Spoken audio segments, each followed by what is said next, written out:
Oke teman-teman semua, jumpa lagi. Kali ini saya mau membagikan kegiatan saya pada hari ini. Saya melakukan pemanenan kelapa sawit di kebun saya yang kecil dan sederhana ini, kawan-kawan. Nah, inilah sawit saya yang sempat saya videokan, berumur 6 tahun. Dan saya memanen kelapa sawit saya dengan rotasi 1 bulan 2 kali, jadi per 2 minggu sekali, teman-teman.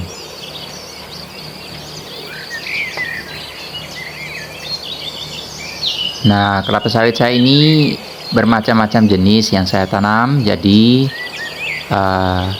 ada yang pertumbuhan meningginya lebih cepat, ada yang pertumbuhan meningginya lambat. Jadi nah, ini masih pelepahnya masih nyangkut ya di atas kepala. Ada juga yang sudah lewat di atas kepala saya. Jadi saya menanamnya mencampur-campur jenis bibit, tapi bibitnya semua dari PPKS.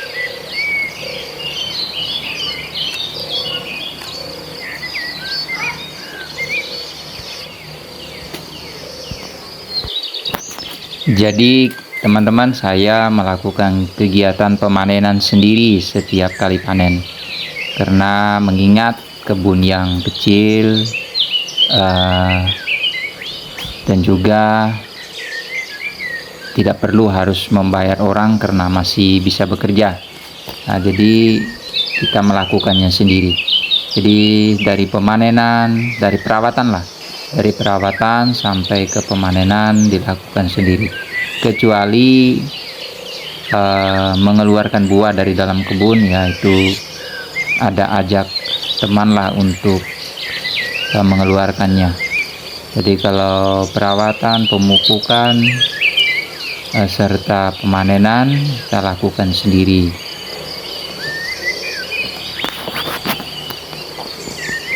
Nah, untuk populasi tanaman sawit saya ini sebanyak 230 pokok.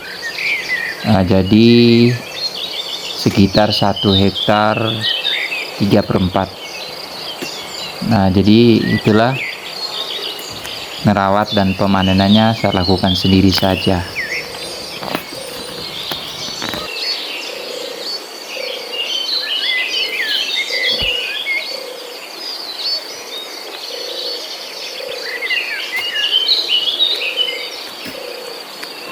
Oh ya kawan-kawan, kenapa saya selalu membersihkan dari ketiak atau pelepah kelapa sawit yang telah saya potong buahnya, karena masih tersisa beberapa brondol yang ada di dalam. Menurut saya, selagi kita masih bisa mengambilnya, baiknya kita mengambilnya, karena kita tidak terburu-buru bekerja karena punya kita sendiri. Jadi lumayan kalau dikumpul-kumpul, lumayan banyak. Jadi mendingan kita bersihkan atau kita ambil. Nah, macam begini teman-teman, kita tinggal dulu karena masih mengkal. Jadi kita tunggu rotasi berikutnya baru kita panen. Jadi kita mengambil cukup yang merah, yang sudah memang merah dan juga membrondol. Tapi kalau yang masih mengkal, biarkan aja dulu, karena biarkan rotasi berikutnya baru kita ambil.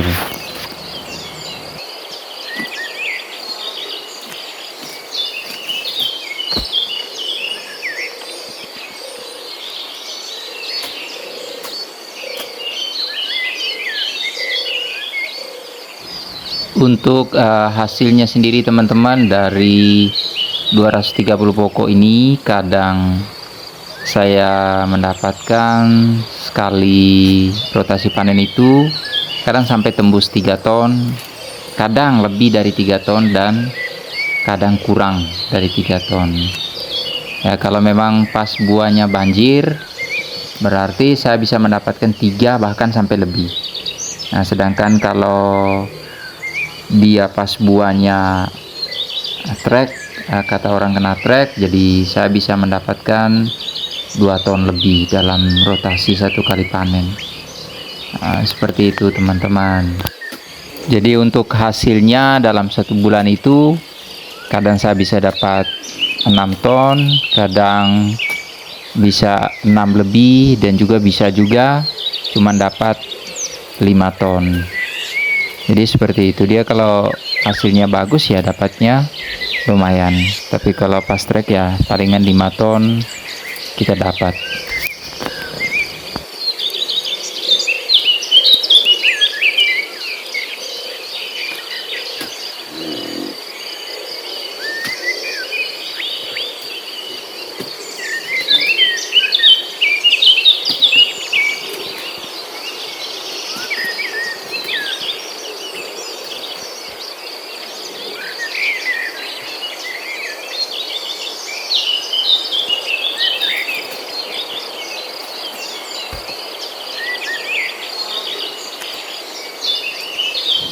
Dan juga teman-teman, untuk beratnya sendiri, untuk jancangan yang paling berat itu sekitar 25 kilo. Nah, sedangkan untuk BJR-nya bisa tembus 15 kg. Jadi kalau 100 janjang ya sudah bisa dapat 1,5 ton. Tapi kalau sampai 200 janjang satu kali panen ya kita bisa mendapatkan 3 ton.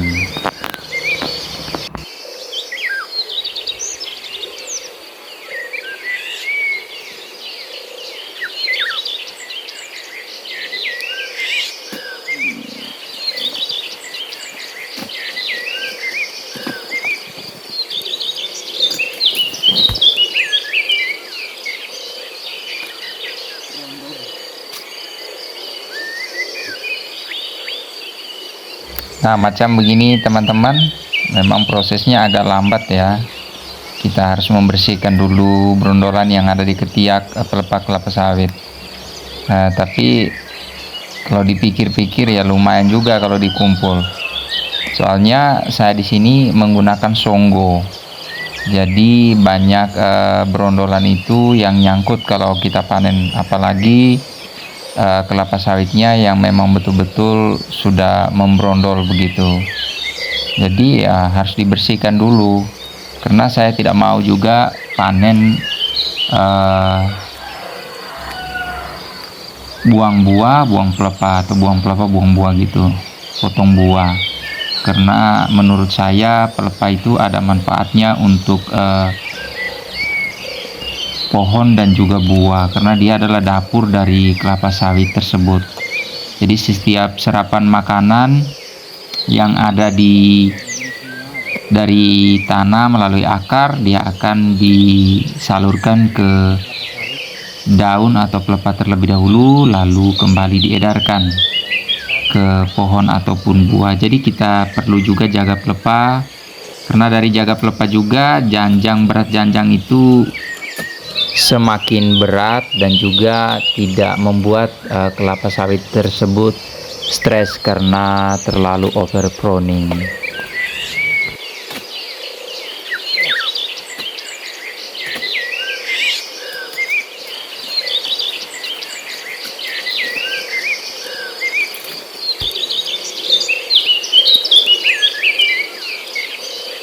Nah teman-teman, model buah besarnya seperti ini itu bisa tembus 20 kilo lebih di tempat saya.